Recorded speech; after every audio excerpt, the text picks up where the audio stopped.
Here,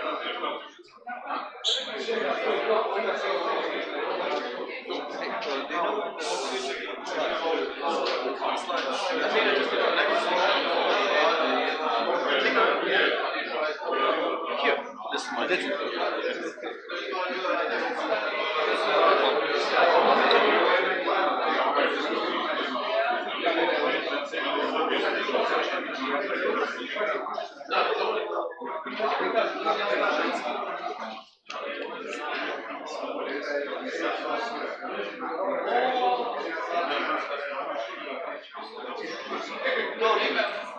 Tony.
I'm ready.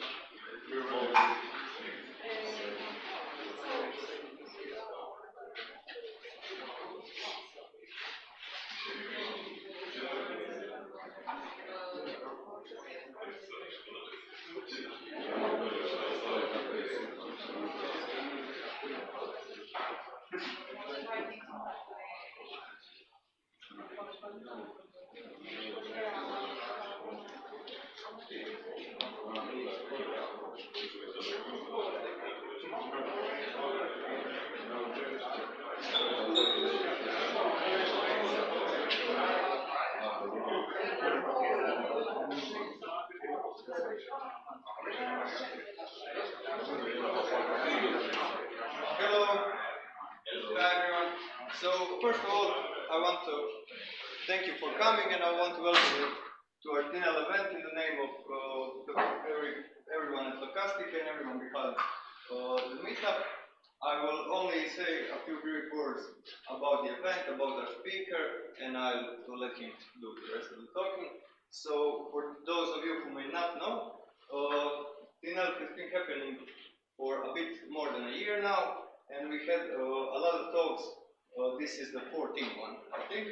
We cover a lot of topics from within the digital industry, ranging from design, business, marketing, and everything in between and around. So that's the general idea, but besides the educational part, we also like to make our events cozy and friendly. So that's why they're called Tinel, which means living room in Croatian Dalmatian dialect. So the idea is to hang around, grab some beers, pizza, and so on, meet new people with similar interests, and that's why the name Tinel. So before I go further, I have to mention our partners. To start with Mari, who is providing accommodation for our speakers. Barba, who give us the craft beers we all enjoy. We have Camora, our pizza partner. The pizzas will be coming later, and they have really interesting recipes for the pizzas, so make sure to stay and check those out. We have our dessert partner, behaviour, our Split Tech City, our stream partner who stream the events live, our Uber drive partner. Usually we have a discount for Uber, but because of some administrational problems, it won't be possible this time. Vitaly will get a discount, but you guys won't this time. So, like forever? No, just tonight. For that, we have Netocratia, our media partner, who does the coverage of our events. And that's all from our partners. So I just want to mention that we have a lot of talks coming up in the future months. Some of them are listed here and much more coming up. So if you're interested in quality assurance, business development, augmented reality, or Angular development, make sure to check out the Facebook of both Tinel and Stochastic for updates and announcements of these events. And for tonight, we have Vitaly with us, who is the co-founder of Smash magazine, which I'm sure a lot of us from the industry have at least stumbled upon, if not visited regularly. So he will be talking about user experience, user behavior, specifically at the dark corners of e-commerce. And just to mention for the end, besides this talk tonight, he will be giving a workshop this Saturday. We still have a few spots left. So if you're interested, check it out on Facebook and apply before it's too late. And that's all. Vitaly. Okay. Thank you so much. We need to unplug. Yep. Okay. So it's maybe my 7th or 8th time in Croatia, to be honest, and I'm always happy to be back. Now this could potentially go long because I have 652 slides to go through. But the reason why I'm showing this is because if there are any questions about e-commerce, it's very likely that they are covered in this deck. Now why? Now many of you might know me as a co-founder of Smash magazine, but this is not what I do most of the time. I mean, co-founder, yes, I do that, I guess. But most of my time these days is actually spent in consultancy. And over the last few years, it's been consultancy in e-commerce. So we do front-end performance optimization or interface design optimization in e-commerce, mostly in Germany. So I was working with Otto, Marco Polo, and a few others. And it's always fun for me because they all have the same problems that can be solved in exactly the same ways. And I just come in and hey, here's what we can do. Now my job is to find those problems and kind of try to tackle them. And I try to bring all of this into talks and workshops like this. And yes, it's called Dirty Tricks from the dark corners of e-commerce, and I assume that the reason why you're here now is because you feel very comfortable with dark and dirty. I mean, this session will require some sort of pragmatism when it comes to some user experience issues and stuff. So we'll get to that in a moment. But before we do that, I need to introduce myself properly. So hello, this is me. This is how I used to do back in the day. Look like back in the day. I really didn't know what to put in my description, to be honest. I just do many very different things. So I'm just going to put it like this. But yes, we had this little site which turned out to become red madness, and I'm still getting hate emails every day about that. We will talk about it later if you want to. But there is a button. There is a button. I'm just saying there is a button. If you look closely here, there is this button over here. You can click it, and then you can actually turn off the redness. Let me just see. There is a problem with my clicker for some reason. Hold on. It's disconnected. Please connect. Because Bluetooth is not on. No? Whatever. That doesn't matter much. Okay, so one way or another. Now, let me start. And essentially what I want to show you is some of the things from my life, just to get to know each other. I don't know you yet, so we need to be intimate and personal before we dive into e-commerce. Now, for the longest time of my life, I lived in Germany, in Freiburg, which is right there next to Switzerland. It's a beautiful city. It's really nice, especially in the evenings. Not so nice during the day, maybe, but especially in the evenings, very beautiful. A lot of black forests, a lot of green stuff, and it's all wonderful and stuff. But then I got bored in Germany. So I was born in Minsk, Belarus, and then I moved to Germany approximately 17 years ago. My parents brought me there, and then I got really bored in Germany. So I thought maybe it would be a good idea to just close down my apartment, sell everything. It was a really bad idea. Sell everything I had, and I realized, essentially, maybe we could turn off the lights, that you can sum up your life if you really try to compress things well enough. You can sum up your life in this little box. And of course an umbrella doesn't fit in there, but that's okay. But so a lot of my life was actually packed in there. And of course all the books were in the company. But then I started traveling. Like for a year I was traveling, and this is what you imagine your life is like. Like those digital nomads, right? Yes. This, it's maybe one picture of 1,000 miserable days. No, 300 miserable days.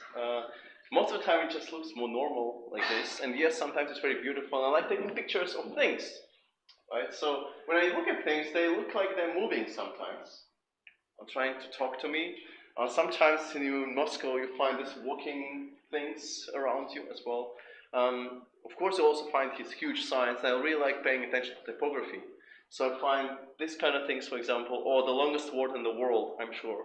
No, probably not, but it's very hard to pronounce it. And also the big letters, I like big letters.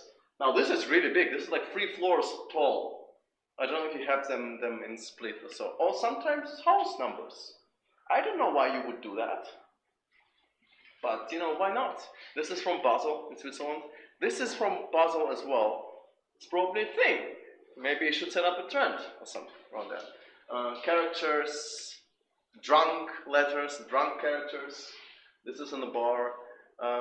This is interesting. You're just another brick in the wall. And right next to it, this. That's kind of sad. A little bit sad.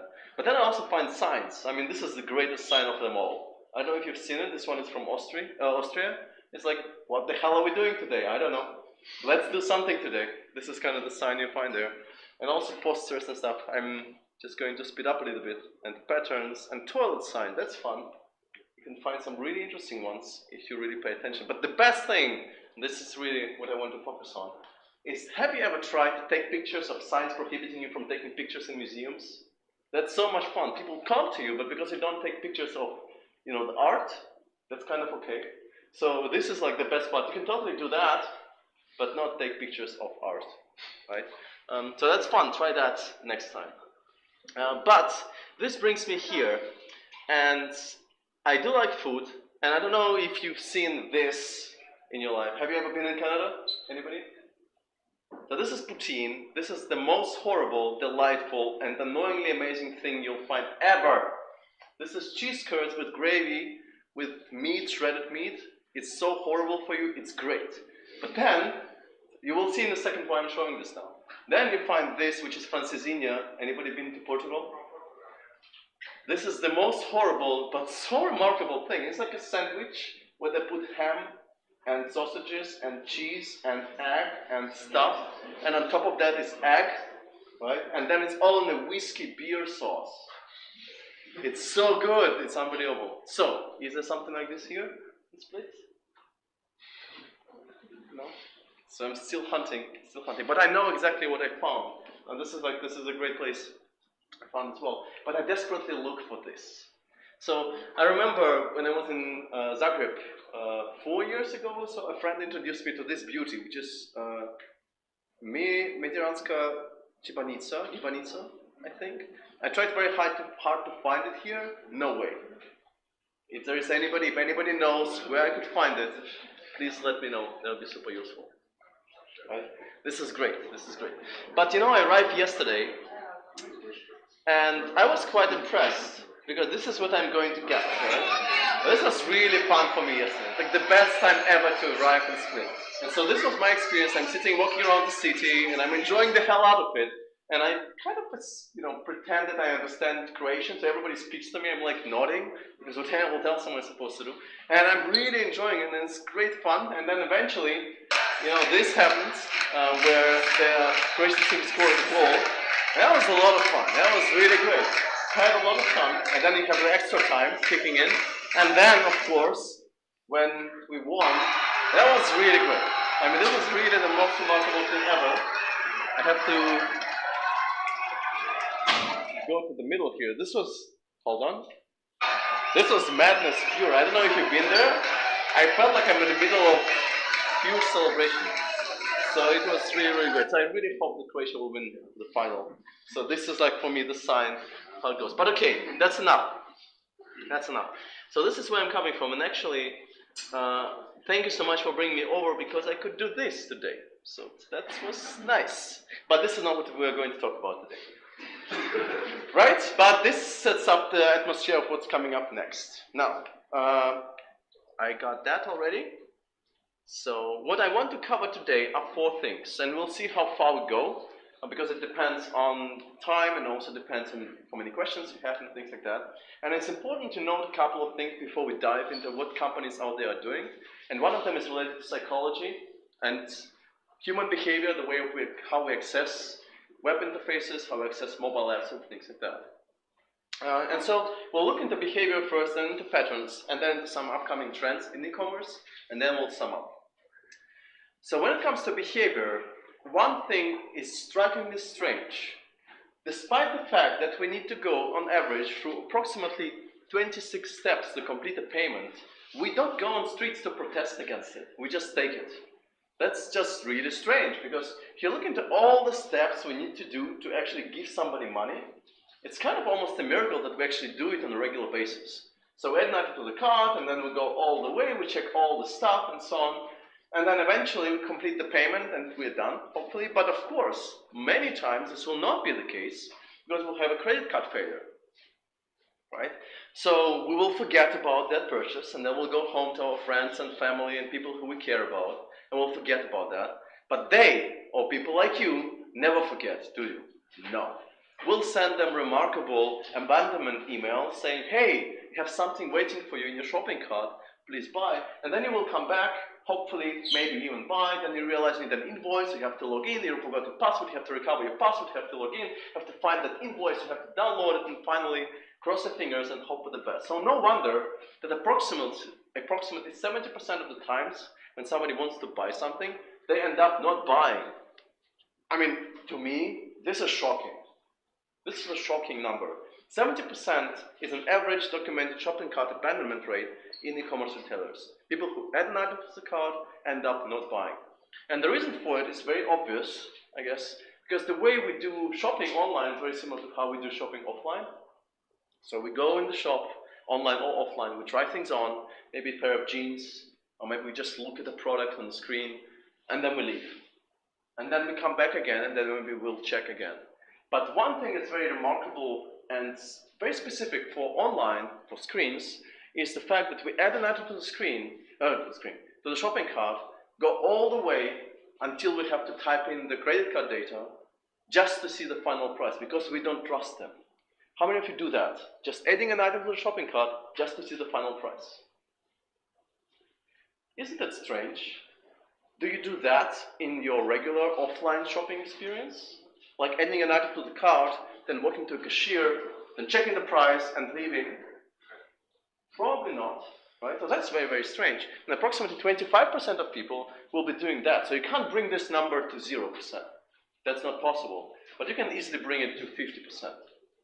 And if we look into the reasons why people abandon, this stuff will show up most of the time. People don't see the price early on. So extra costs are there which are not very clear in the beginning, which accounts for 33%. Forced account creation. Nobody wakes up in the morning hoping to finally create an account that day. It just doesn't happen. And in fact, if somebody asks you to create an account, well, you'll probably be using a password that you probably use in every single other website, unless they, of course, don't allow you to use that password. We'll get to that in a point. But forcing creating an account, creation of an account, is a really damaging thing. The same way, of course, if your website doesn't look trustworthy, people will not buy from you, right? And also, as you can see, complicated checkout process accounts for 18%, so it's not that much, right? And then payment method 7%. Of course, if you don't provide PayPal, somebody can pay only via PayPal, then you're not going to get that sale. And if you look at the more granular scale of why people don't buy, you'll find out that it's kind of the same patterns keep appearing everywhere. Presented with unexpected costs, I was just browsing, found a better price elsewhere, website crashed. Well, if your website crashes, you shouldn't wonder that people don't buy from your site, I guess, right? But then all of this stuff is pretty much the same, right? And so this is a new one, and it's kind of always the same story. The reason why I'm showing all of them is because it's always the same. It's very, very clear that these are the reasons. And if we look into the top 100 retailers in the world, how they perform according to usability metrics. So on the left, you'll find different areas, let's say. One of them is page design, order review page, order confirmation and email, and things like that. And on the right, you'll find the usability score. The red area is bad, the greener is better, or is good. And as you can see, most of the time, most retailers are mediocre at best, which is exactly where our opportunity is, right? So if we can get most of those checkpoints or touch points, user experience touch points, close to here, right, this is how we can increase conversion and also get more revenue, right? So that's great, but what does it mean for us specifically? Now let's look into some specifics. Oops, that's not what I wanted. Now it's really important to understand that people don't trust e-commerce very much like we don't when we add an item to the shopping cart. So you will hear when you're running an interview, you will hear people always or often talking about user experience being fragile because people are used to retyping the forms, for example. The most remarkable thing, the most annoying thing that people really hate is not what we think at all. They wonder, and I get that in every single interview, user interview, they wonder, why is it that on the order review page, when you have to edit your first name or last name because it's incorrect, why is it that we as designers or developers force them to go to step 1 again, and then edit it there, and then go to step 2, and then go to step 3, and then retype the payment again, and then go back to step 4. That's just very frustrating and very annoying to many people, right? So many ways, clicking on links is fragile. You probably shouldn't click on too many links because your data might be lost. And even worse than that, people experience this thing to be very hostile. They feel like people want to screw them over. And there are so many examples of companies doing that. Here is one of them, Successa Marine. You can build a boat of your dreams and buy it online. Right? I'm not sure how many people do that, but you could. Right? So look at this beauty. Don't you want to have a boat like this? The video is just remarkable. And then you go and try to build one. And so you have to select a preset. And you're selecting one. And then you get this. Please configure your order as a summary. And then you have an image carousel. And then you have 2 hamburger icons on the top left corner. And then this. And I was totally confused because I was trying to make sense of what the hell is happening there. And then I realized, oh, at some point if I click on hide summary, then this thing disappears. And then you can do the configuration. But then it appears again, all of a sudden.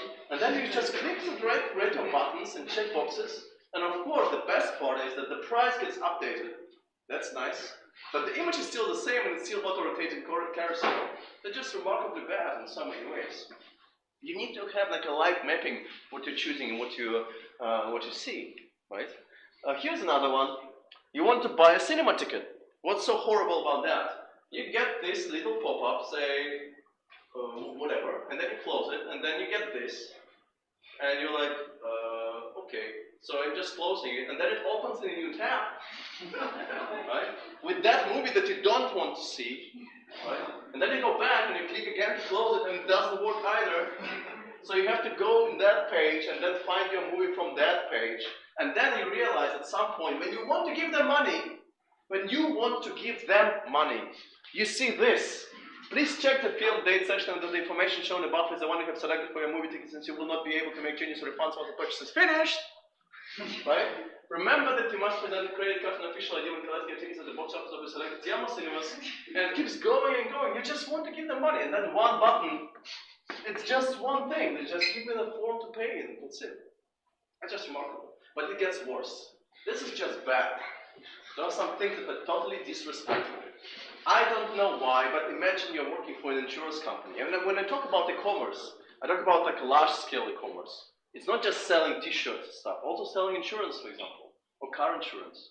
So imagine you're working in a bank and you want to sell insurance policies and things like that. And so you have to fill in a form, and then you're asked that question. Well, do you have children in German? Do you have children? Why would you do that? It's just strange in so many ways. Why would you have a slider for a question, do you have children? And the best part is you can have at most 5. That's all, that's the maximum. And if you want to have more, you have to click on the pencil icon to change it to 6 or whatever, right? It's just so strange. But somebody must be sitting in an office like this, much worse probably, in an office like this, and designing this and thinking that this is a good idea. Probably, somewhere. That's just so strange. And sometimes it's not just bad, sometimes it's just evil. When we're talking about dirty, let's go dirty. So, before I do that, this is a very sensitive page.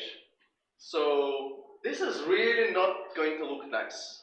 So if you don't like bugs or insects or anything of that kind, I hardly recommend you to close your eyes now.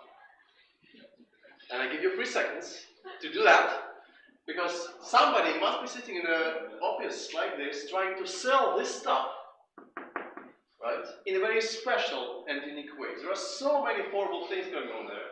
Ready? They will never forget that, like ever. So, this is a configurator for those mosquito killers. Can you see somebody designing this in Photoshop? Oh, let's make it a little bit, adding shadow over here.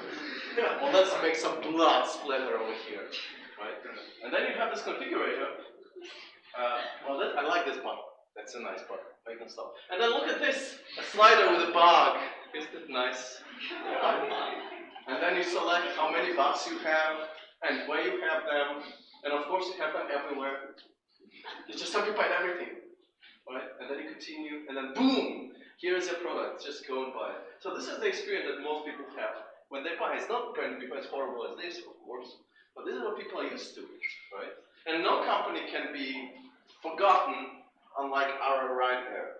So I know that you probably know of Ryanair, but the one thing that they did, which I will never forget, is this little thing. When you buy a flight with Ryanair, the insurance is added for you automatically unless you opt out. But to know how to opt out, you really need to be able to find it. And it is not that hard to find, you just need to know where to search for it. Because it's conveniently located between Denmark and Finland in country selector. Right? So this is very nice, and the fact is, right, if you do select it, don't insure me. Later on, as there is a verification going on, it will tell you that it's not a valid country, which is totally true. Right? But this is not quite what the experience should be like. But we go much worse than that. We, like recently, like it was actually 2018, where I saw this coming up. Some of you might have seen it. This is an Instagram ad. But I thought, we want to increase clicks and engagement. So let's Photoshop in something that looks like a hair. Right? So I Photoshopped it in, put it in an ad on Instagram. It approved it apparently, which just went on automatically. Clicks went through the roof, right? Because people don't like to have hairs on their phone, right? They started clicking all the time, and then somebody said, let's go deeper. Let's go deeper. What about this, right? Let's add some dirt. So it's not, that doesn't take too much space, but so people will actually start scrapping, and they did scrap, and so you end up with this. Or even that, this is even nicer. Email marketing is very important, right? And in fact, I think that by the end of this session today, most of you will want to become a full-stack email developer, full-stack interactive email developer, because you can do that these days. We'll talk about it later. But if normally when you start reading an email, it's going to be marked as red, right? So you can just pretend that it's not red by adding this bubble as emoji. That just goes mean and mean and mean. And of course, we know companies like Booking, right? Which don't do it like in a mean way. It just really frustrates me in so many ways because they always try to push very hard, right? For example, this stuff which you're going to pay for while just booking a room which has breakfast included, but you have to select it that it's for free. That's that's just not fair. But then finally, you also find this stuff which is not necessarily mean, but in many ways it's tricky. So can you find something here that would drive conversion through the roof? And of course, yes, we have a free gift here, but that's not what I'm talking about. There's something magical that acts like a trap. Why people really, conversion really goes up. So the gift alone isn't really, it does help, yes, but that's alone doesn't go to do the trick. Sorry? Icon fix like gold. Yeah, well, this is something you add like to a shopping cart to buy, and then you'll have a checkout button here at the bottom somewhere. But then when you add it, and you go to the shopping cart, you see this, you have this free gift, and then you see your product that you want to buy. So the reason why it's getting pushed up is because of this little thing here. Now for us, it's kind of normal. It's like, that's just probably Magento, and yeah, so it has a quantity selector. It's a free gift, its price is 0, so it makes sense, right? Not for normal people. We are not normal people in any way, right?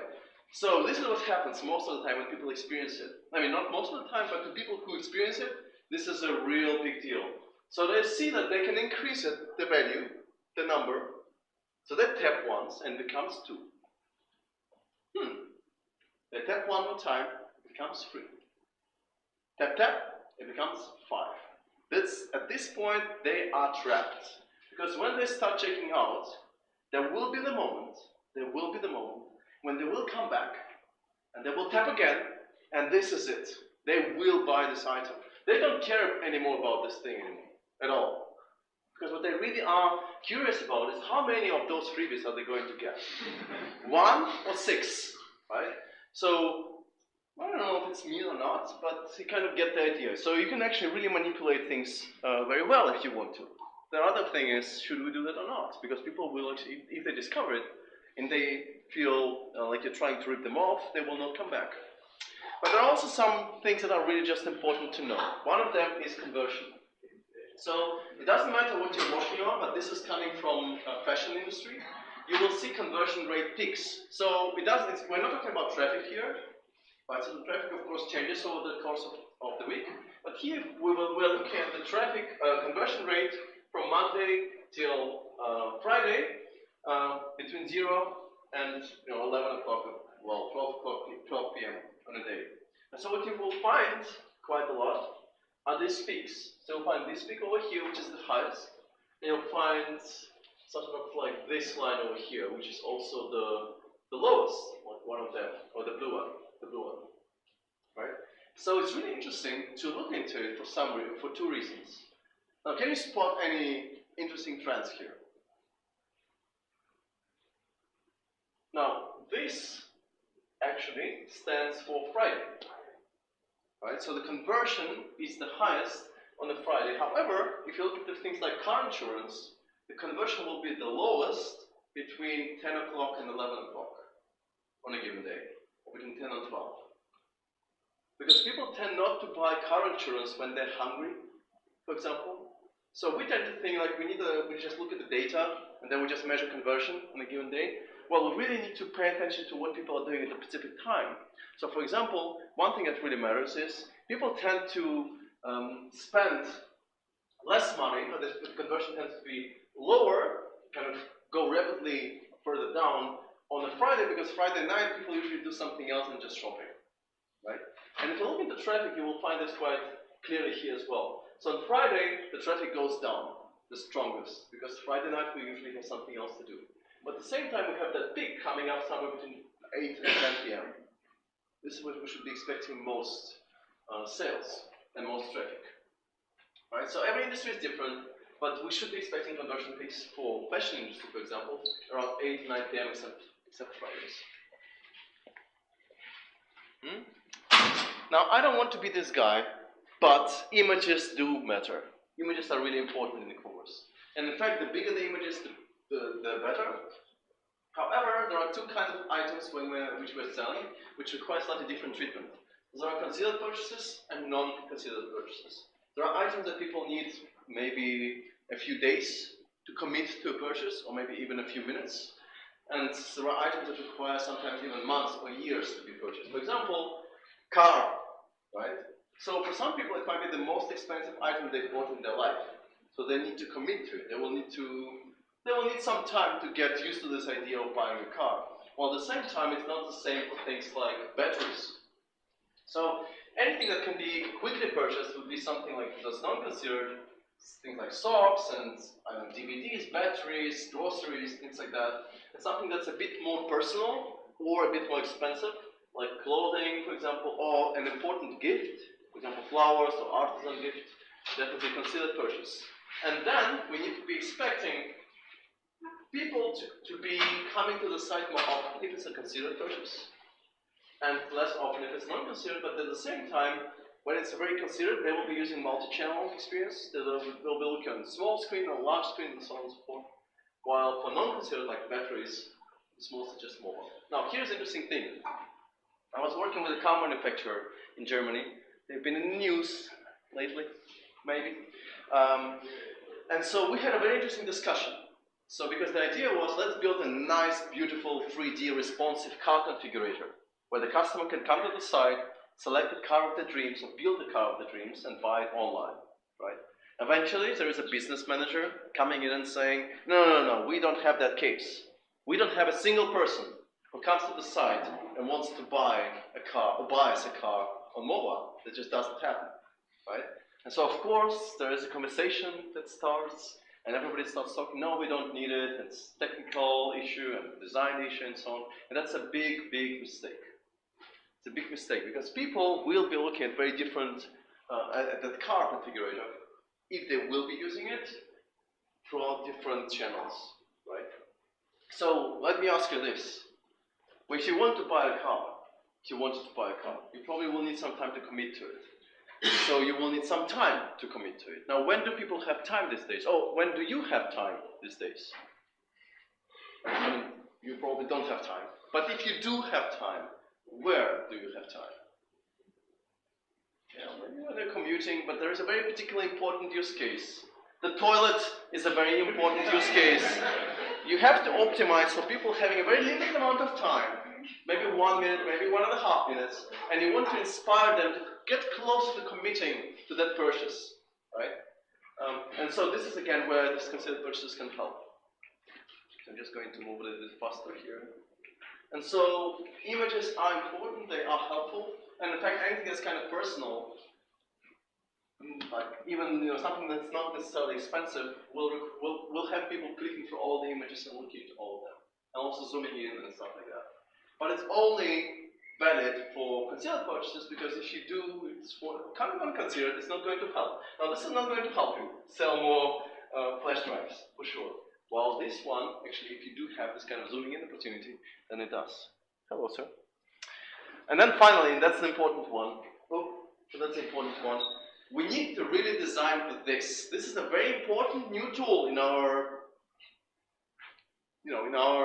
toolbox. That's very important, because when we're designing for mobile, we have to optimize for this. And in fact, if we look into the Ooh, it hangs. Oh, hello? Okay, let's go back. Yes. So if we... No? Come on. Oh, no. So if we look into this, what's really interesting is that most interactions that happen on mobile are being driven by the thumb. So the thumb is kind of the most important thing. So we really need to design for the thumb. Because if we look into the design experience, or designing of the experience for the thumb, we'll find out that some areas are more accessible than others. Right? That's not surprising. But this area, this green area, is really easy to tap, really easy to access, while the areas on the outer edges are more difficult to access. Now, where do we find our wonderful hamburger icon most of the time? Left of the corner and right of the corner, where it's a bit more difficult to access. And sometimes it might be okay, because it's kind of a decision, it has to be a decision to go to that navigation. But if you have something critical, like critical add to cart button, for example, or call to action or anything, it should probably be in the lower 40–50% of the screen, not in the first 50% of the screen. In fact, we do press on the surface with slightly different pressure, so we have fat fingers or not, but also have slightly different postures. Now, I don't know about you, but I really like airports. Not because I'm a freak, no. Because it's like free user research for me. It's great. When you're waiting in the security line, you can see how people access the phones, right? That's great. So most of the time, people actually look at the phones and tapping and do things, and I look at them instead of doing that. I look at them doing that, and that's great because we can classify the postures in slightly different ways. So the most popular ones are this one. Can you spot the difference between these two?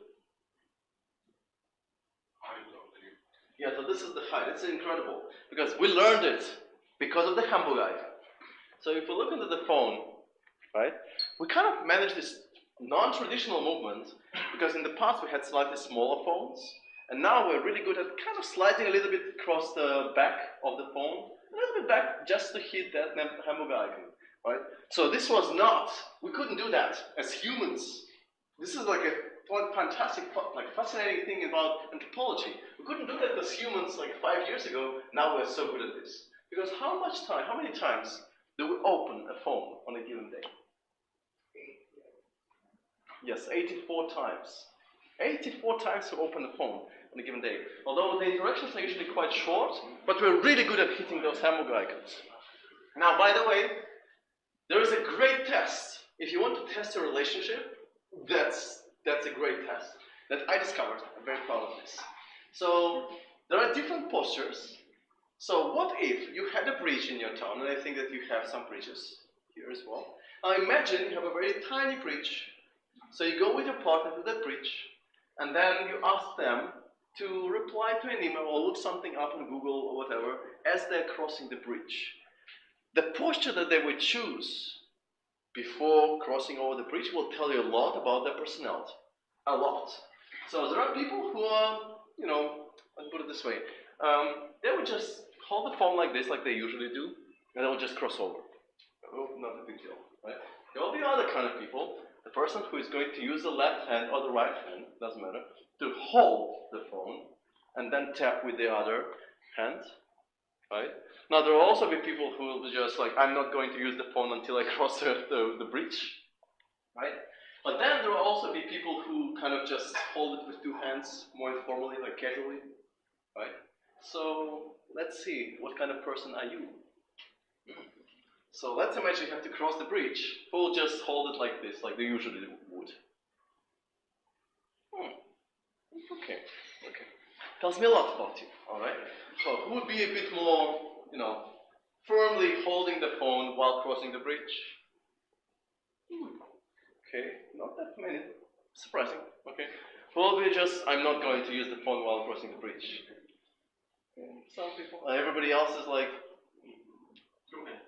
Two hands. Okay. All right. So people who tend to use only one hand are not really going to take any risks. So they are going to take risks. The person who is going to hold it firmly is not going to take risks, and the person who is not going to take it, even open it, well, they are solid, right? They're bulletproof. They are solid. Now, what's also interesting, by the way, is we change the posture a lot. Now you will see in a moment why all of this matters when we go into design patterns, right? So I will need maybe like 20 more minutes or so for this. But it's really interesting that depending on the task we have to complete, we'll find people actually using different posture. Now we use the phone in landscape only for two reasons. First reason is when we're watching a video, and the second is when we're playing a game, right? It's really rare that we're doing something else in landscape. However, for scrolling and things like that, we tend to use one hand or two hands at most, right? But we always use the finger or the index finger to operate it, right? Now, I was very surprised because at some point in the airport, I discovered somebody using a finger, like, what's it called? The finger to actually tap on the screen, and I was really surprised. Like, why would you use that finger to navigate your phone? Maybe he's eating, so he's No. It wasn't. I mean, it's always security line, so I need to, follow the protocol. It's always security line. It's strange. Like, do you remember the last time you used a pinky finger to access your phone? That's a very specific scenario. That's a checkbox scenario. It's a tiny checkbox you need to unselect, right? This is when you'll be using this one. So it's really, really interesting and kind of important, right? So what we need to know, grip changes when needed. So people tend to use both left hand and right hand interchangeably. Sometimes you have a back in the left hand, sometimes you have a back in the right hand, right? We also are really bad at hitting targets. Really bad. I don't know about this guy, right? But we really are bad. So whenever we have this kind of icons, we need to make sure there is a lot of padding around them. But because most people will not hit those targets at all. Right? That's kind of important to know as well at this point, which is why the further away the icon is from that area which is easy to access for the thumb, right, the bigger the padding should be if you want it to be clickable, easy to click. So if you put something right in the middle of the screen, it doesn't have to have huge padding, but if it's further away from the screen, you really need to increase the padding. And at this point, it should be like 11 to 13 millimeters for the hamburger icon to the left of the corner, right? So it's always imprecise. It's something to keep in mind. And when we're looking at the phone, we're almost like looking through the window. So when you're building your house, and you can decide how tall the window will be or where you would place it, right? We tend to look at it, like place it in a way that we can look into it comfortably. So when we look into it, we're kind of looking over here, right, to the center on the street. And it's kind of the same on mobile as well, because on mobile we tend to look at it through this, kind of like through the window. So it's really rare that we're actually looking in this edge or this edge or this edge or this edge, unless there are filters, for example, there. For e-commerce, it's very important, right? But at the same time, we tend to spend most of our time in the middle of the screen. So it goes the same way for tapping, it goes the same way for scrolling. So we never scroll here. That's interesting. Although we might think that it's a good idea because it kind of scrolls slower. People don't do that. In the same way, people don't scroll at the very top because they don't expect it to be scrollable at the very top. Right? So that's interesting. So what does it all mean for us? Well, when there is this important add to cart button, it should probably be at the bottom. If you have something important like navigation for your e-commerce site, I would not put it in the hamburger icon. I would just display it over here as much as you can, right? Because it will drive engagement. But then, of course, here you will find most of the time content, product description, and product images, this kind of stuff. So primary content at the center, this is the most important area. Secondary actions along the top and bottom edges. Prioritize bottom for most important items, not at the top. And everything else, like the menus, in one of the corners. And it's based on Stephen Hoover's research on designing fingers, touch, and people from March 2017. So we probably will not get the trends, although we can actually have the discussion later. But I do want to cover some patterns which kind of derive from what we covered so far. Are you okay so far? Yeah. Yes. So you will need to let me know when the pizza will arrive. You can also have a break and stuff. Or just have a conversation. But talking about patterns, so we talked about these things. So I want to kind of briefly cover them to explain what exactly does it mean in our user interfaces, knowing that we know this stuff about human behavior and what people expect and what people like and don't like. Now, the one important thing is pricing. We know that people don't want intransparent pricing. They want to see the price clearly visible to them. And very often it's not the case. So what companies started doing, because they can't really give you the exact price, because they need some information from you, right? So if you look into something like Walmart or so, why can't they just show all final prices right on? Like right on the product page? Well, because they need the item to be shipped. They don't know where the item is going to be shipped. They don't know if you want like fast delivery or standard delivery, right? They might not know what the currency is, so they end up not showing the final price, but showing more like a subtotal price. And in fact, in the US and Canada, it's very common to just show a subtotal instead of showing the final price. So what they started doing now is providing estimated delivery, costs, estimated sales, and estimated total, which is a bit closer to the final price. So you can't know what the final price is going to be, so you're trying to get closer to it, right? So that's already better, but maybe you can do it even better. Because when you display this estimated stuff, you also need to display what goes into it, like the taxes and any fees that kind of connect to it. Now I discovered this thing, which was really interesting. When you go to Whiskey Exchange and you try to add something to the cart and you try to check out, they have this little bar where you can select the currency and you also can select where the item is going to be shipped to. And then you update and then you see the price in your as a final price. That's great, but isn't it a bit too late? It would be nicer to show it maybe a bit earlier, because in the ideal case, the customer comes to the page, they see the price and the final price right there. So we thought, what about this? You add an item, this is what we kind of worked on throughout redesign. So you add an item to the cart, you see this little pop-up or pop-over showing up, you can select where the item is going to be shipped to, and then you proceed with checkout based on that, because we always provide free shipping everywhere. And in fact, this is what we decided to kind of trade off. Increase the prices everywhere a little bit, but also providing free shipping everywhere. If you don't do that, because you want to be competitive, I would highly encourage you to try it out just for a day or two. Because free shipping really does work, right? At least in our case it did work. In my project it worked as well. People really do crave for free shipping. In fact, I think there was a data where 72% of people will add more items to the shopping cart just to reach that threshold to get the free shipping.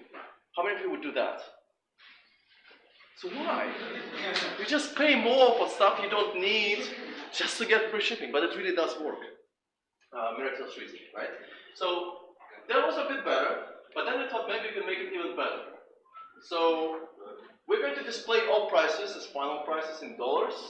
So if you're from Europe, we're going to use IP detection to display it in euros, but then of course it's going to be the final price. And it works fairly well. And I'm really proud of this thing. The text underneath. Final prices, no surprises. Really proud of it. Right, but then here we'll also display, you'll get the book by September 15th. So very often you will find companies saying 2 free working days. You just do the math on your own, that's not hard. So you can say you'll get that product by, which is the latest day of delivery, right?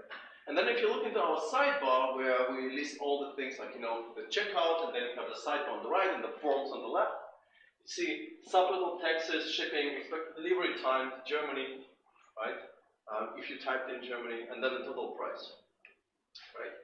And then, of course, we added pay by card and PayPal. Just the goal was, I want to be very, very clear.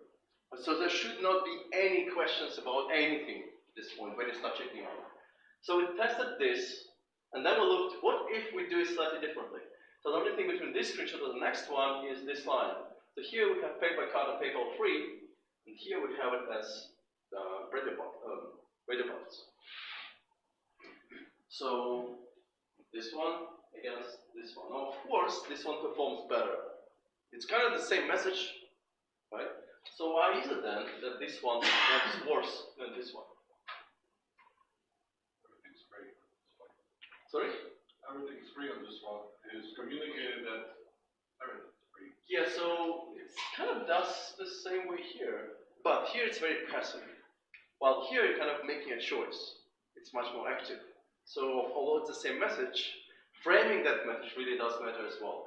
We ended up doing this after all, because in our case it wasn't really like huge impact on conversion, but in other cases this might perform better for example, for anything that contains well, options, right? For example, shipping or billing, if you want to send somebody a gift or things like that. So you can actually play with this with radio buttons. Like this is side by side. But at this point here, we eliminate all concerns at once. Communicate subtotal, taxes, shipping cost, delivery time, all fees, taxes, and total price. And it's not really complicated, just writing it all down, that's all. But personally, I would go one level deeper. And I would say, first time the customer comes to the page, show a little pop-up or pop-over in the bottom right corner, prompting them to select where the item is going to be shipped to, and what the preferred currency, and that's it.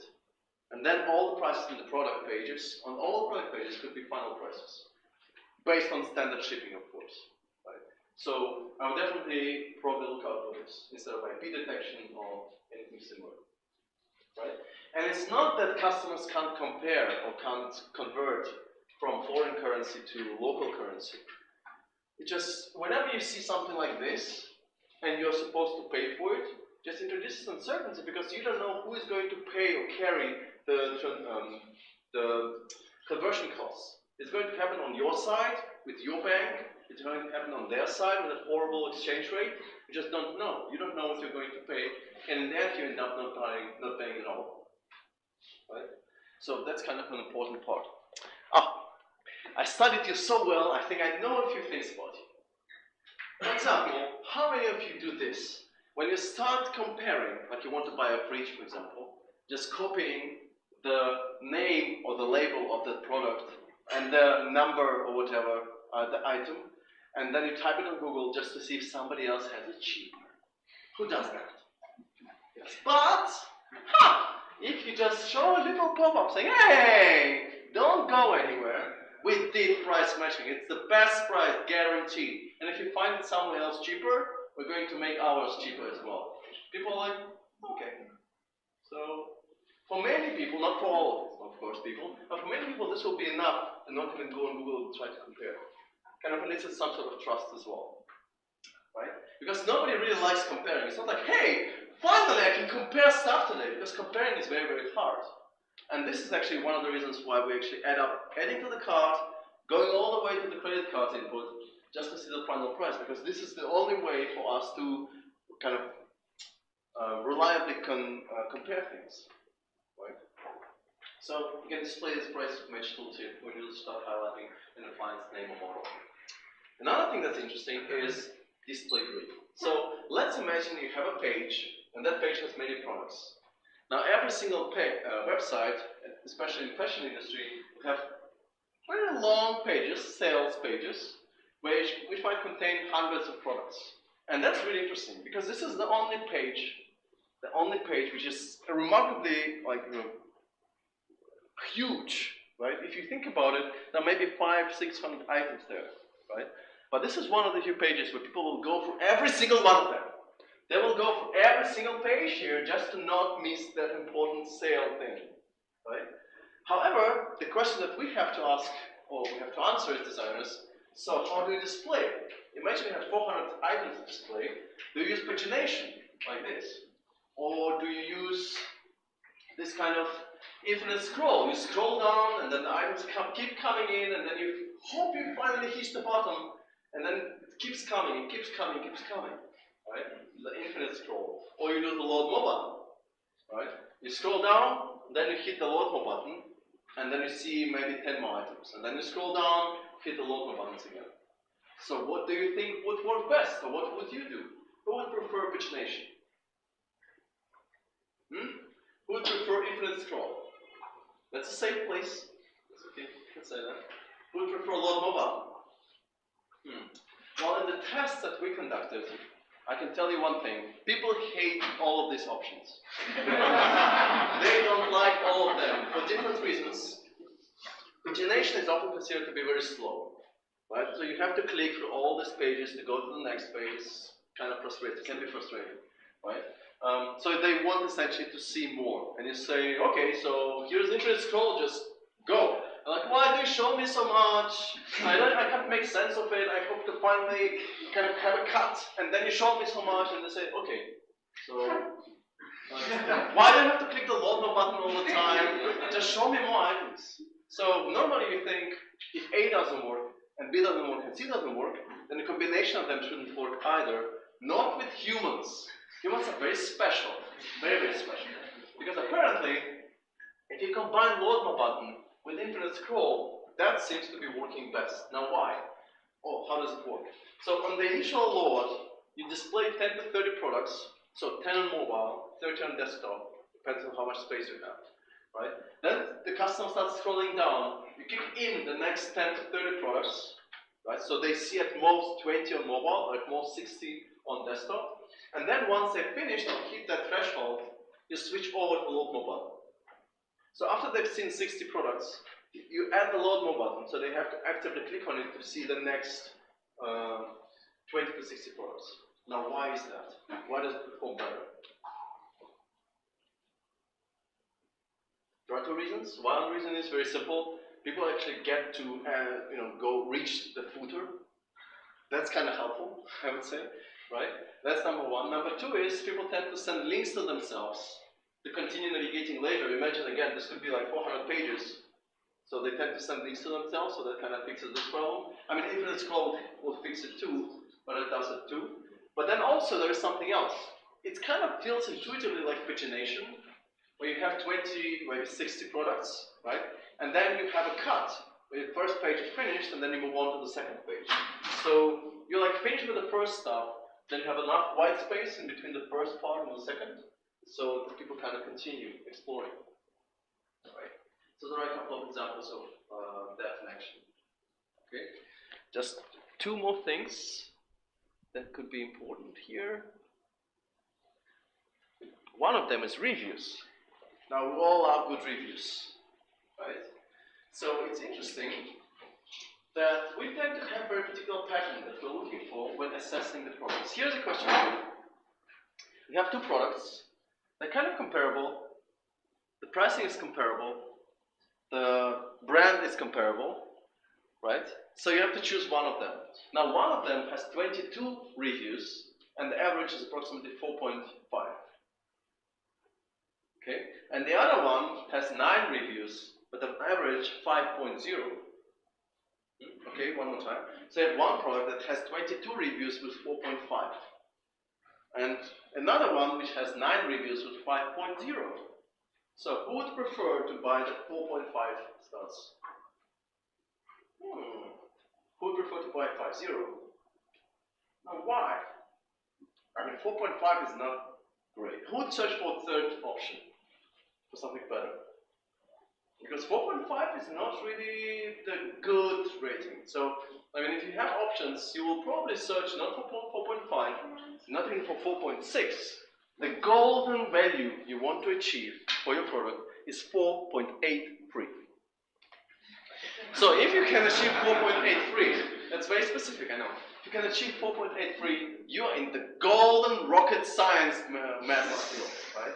You will skyrocket like hell, because this is what people really trust, right? So whenever, like, in animation, whenever you try to get too close to replicate humans in animation, it just looks strange, and people kind of get, opposite reaction to it. It's kind of the same in e-commerce. So whenever you get too close to 5.0, no, fake, must be fake, must be a friend of a friend who promoted it. Can't be true, because there is no perfect product, right? So we are looking at 4.5, 4.8.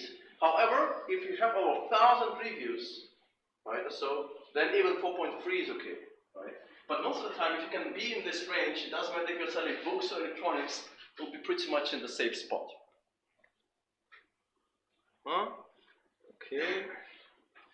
But then we'll also know these beauties. Seals. Ah, that's fun too. These beauties. Right? Do you trust them? Do they trust them? Do they matter? Are they important?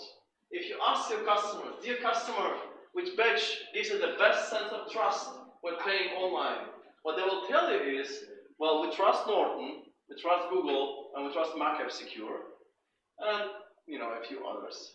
What's really interesting, by the way, that MacApp Secure and Norton have nothing to do with the web, like at all, right? They just come pre-installed. Oh, interesting. They just come pre-installed with Windows machines, often, right? But then people trust customer customer-facing brands, right? So it might be a good idea to think, okay, so let's just add Norton and Google and MacApp on the page and the checkout, and that's it. It should be better. When we started playing with it, it turned out that this one might perform even better. So this is a custom designed one, you know, so it's different. But the problem is whenever you add those logos, people start worrying about security and privacy and insurance and things like that. So you might have to think twice. I wouldn't just go ahead and add all of them in. It might not work as expected. And then finally, we do need to talk about these two things. And that's going to be the end. So the email. When somebody asks you to type your email address and then confirm your email address in the second input field, how many of you would actually copy-paste the email address? Right? In fact, 60% of people, customers do that as well. So having this kind of experience is really not useful. Because if you made a mistake here, you will make a mistake here as well, because you're just copy-pasting. However, some designers came up with two distinct patterns of what you can do to make it better. First of all, you can just block copy-pasting. Thank you very much. That's very nice of you. Right? Please don't do that. Second one, it was like the best thing ever. The idea is, so let's make it a bit nicer. So why don't we split this confirm your email address into two input fields. One input before the @ symbol and one after the @ symbol. Screw you, I will copy paste twice. That's what people do anyway. So this is not helpful, but we actually ask ourselves, so, I mean, email is important, right? So we care about emails as owners of those sites, but also customers kind of care about the correctness of the email address. Now, when do customers, care most about the correctness of their email? Where does it really, really matter? When they're looking forward to accepting an email. Yeah, when they're kind of looking to that email, or when they... You have to activate the account. Sorry? When you have to activate the account. When you have to activate the account? Or when you get a receipt or Yes, a voucher. when you get a receipt or voucher or something like that. So, I know you a little bit, I think. So when you get that thank you page, thank you for your order page, right? You don't close that page right away, do you? No. No, you don't do that. No way. You're going to check your email just to make sure that it arrives. So, you know, everything is in there. And if it doesn't arrive within 2 minutes, no, you'll start panicking. And the third minute, many people will actually start looking up the hotline just in case. Just in case. But then comes that moment, when you take a screenshot or save this entire page as PDF. Who does that? It's a safe place. Okay. So this is where people really care about the correctness of the email address. They really, really do. So that page, when there is a thank you page, right? So what we decided to do is, what if we give customers a choice to change the email or adjust the email right before they hit that button and right after they hit that button. So here, you can edit your email before you buy. This is just on the last final review page. And also here, once you bought an item, right? You can also send confirmation to another email, and then if this email is different, then it's going to be saved as a secondary email, right? And so this is where people really pay attention. Oh, that's me. I'm sorry. Hold on, just a second.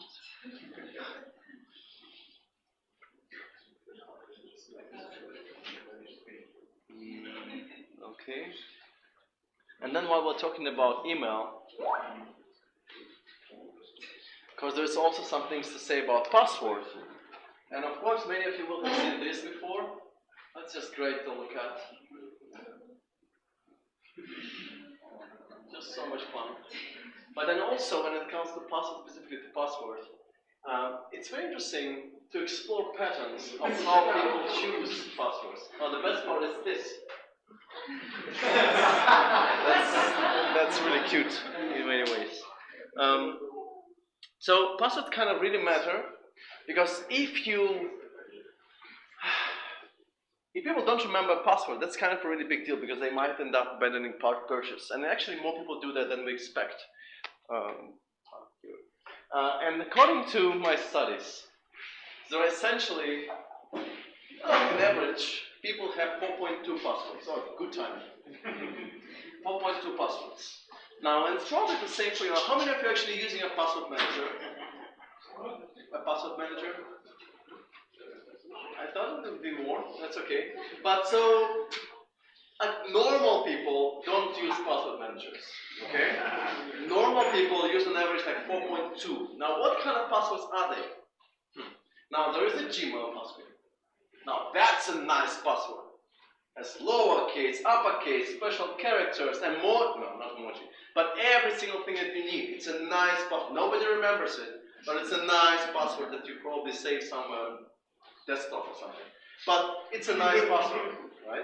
So that's password number one. Password number two, except in Russia, it's not the case in Russia. Password number two is Facebook password, right? Now that's usually quite lengthy.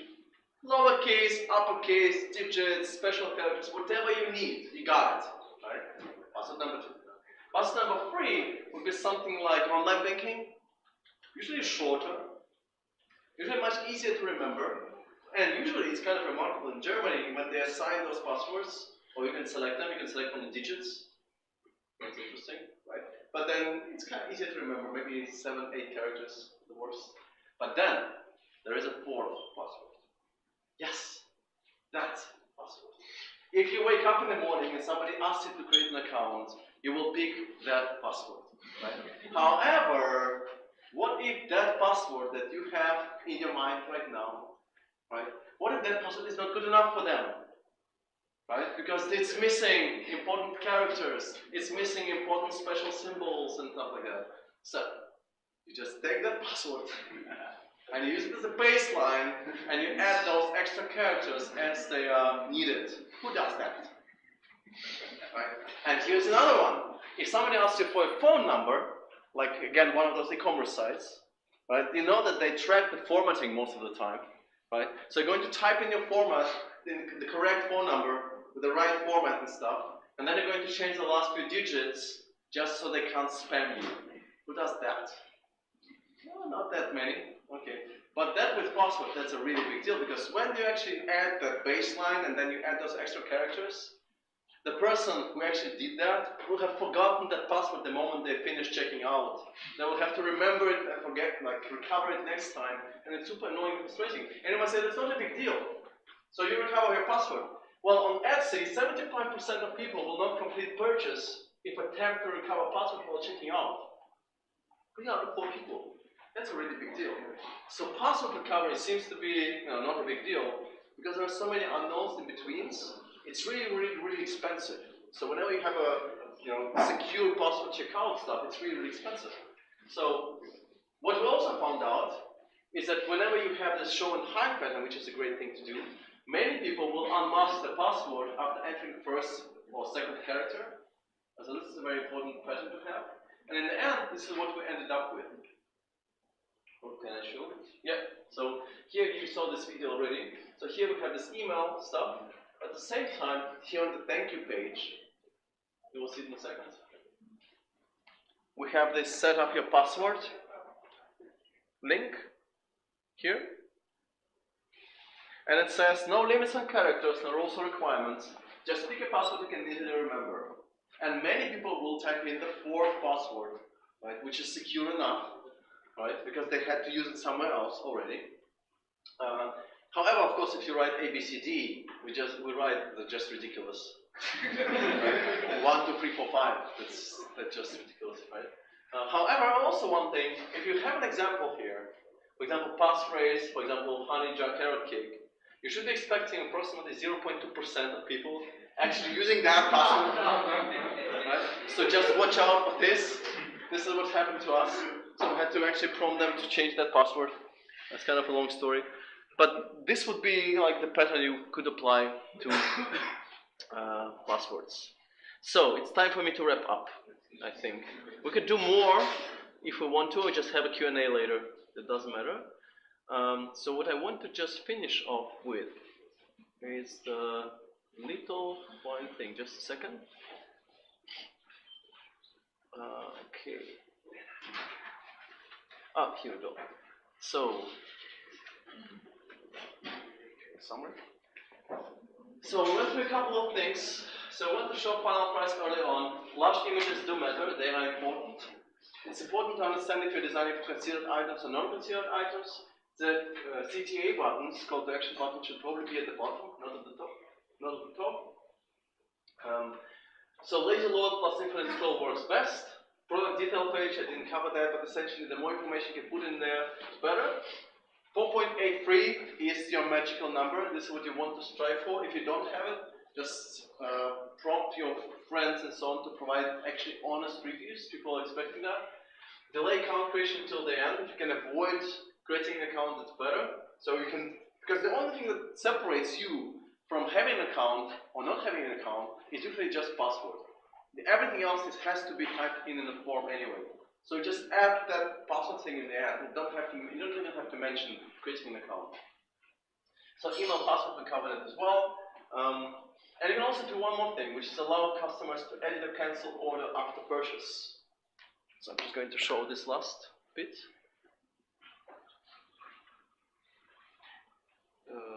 Hold on. Yep. So this is one thing that we tested. If you just write something like this, you'll have 5 minutes to edit or cancel for free. This really totally eliminates all kind of concern that people have, because review page is the page that people spend most of the time usually lingering on the page, just to make sure they don't make any mistakes. And if you give them a chance to cancel within 5 minutes or so, then they just click the button and then they can actually still review everything if they want to. That's really helpful. And then finally, remember at the beginning we talked about customers jumping from page 4 back to page 1. Just, you don't have to have it. So whenever they want to change the name or last name or anything, just have the edit button over here. They click on the edit button. Thus, the text, the address breaks down into the input fields. They change it right here. They click save, done. And they click on the purchase button and they're done. But you don't need to do more than that. So, and I want to finish with this, which is a video of all my life over the last 2 years. There's been a lot of stuff in e-commerce and especially redesign, but you will never get it right. Maybe that's fine. It will never be just satisfying enough. Just embrace it.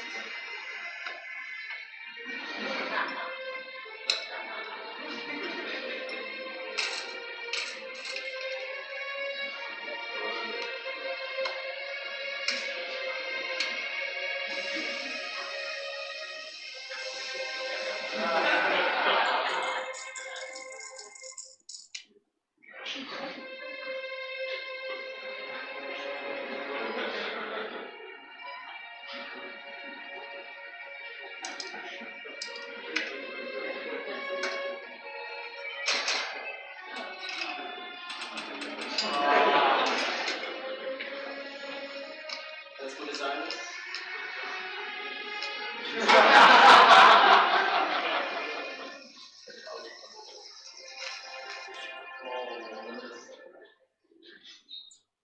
Thanks to Carl's video for the video. There are also some resources that I can leave you. So there is one on trends, 10 e-commerce trends. They keep updating it every year. It's a really great one. A lot of stuff, some of the stuff that I covered, but also much more if you're into e-commerce, UX in any way. Behaviour has really great resources on that. They have refactoring UI, which is also very nice. And then I also published this checklist. You just go to smash.by checkout, and you'll find all the things essentially. For me, it's a checklist they always print out. They go into e-commerce companies and then they just tick things off. Very helpful. So with this in mind, let's get some pizza. And if you have some questions, let's talk about it during pizza, I guess. So thank you for being here.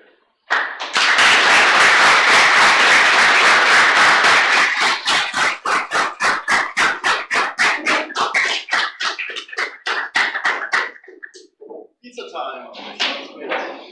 And I have to check for coffee.